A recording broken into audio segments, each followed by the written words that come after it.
کہ ہمارے یہاں امام کو، قرآن کے حافظ کو، قاری کو وہ عزت کو، مقام اور رتبہ حاصل ہی نہیں جو حاصل ہونا چاہیے. ہم نے بھی تو دین الگ دنیا الگ کر دی.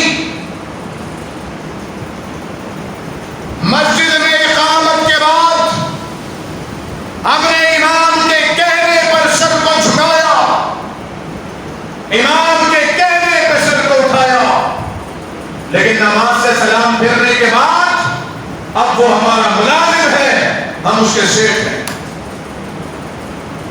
غلط کہہ رہا ہوں تو یہی روک دینا. یہ ہمارا مزاج بن چکا ہے. جبکہ آقا علیہ السلام نے فرمایا تھا خیرکم من تعلم القرآن وعلمہ، تم میں بہترین وہ ہے جو قرآن سیکھتا ہے اور قرآن سکھاتا ہے. ان اللہ یرفع بہذا الکتاب اقواما ویدع بہ آخرین. اللہ نے اسی قرآن کی وجہ سے لوگوں کو عروج عطا کیا اور اسی قرآن کو چھوڑنے کی بنا پر قار مذلت میں لگے.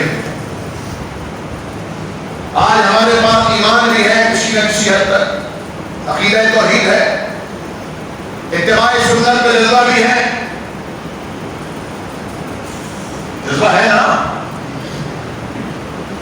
پھر روزے بھی ہیں، نمازیں بھی ہیں، زکاتیں بھی ہیں، حج بھی ہیں، عمرے بھی ہیں.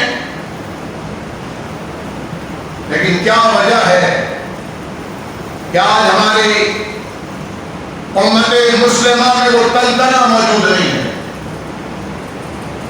وہ رعب اور دبدبہ قائم نہیں؟ اس کی وجہ یہ ہے کہ ہم نے قرآن سے تعلق توڑ دیا.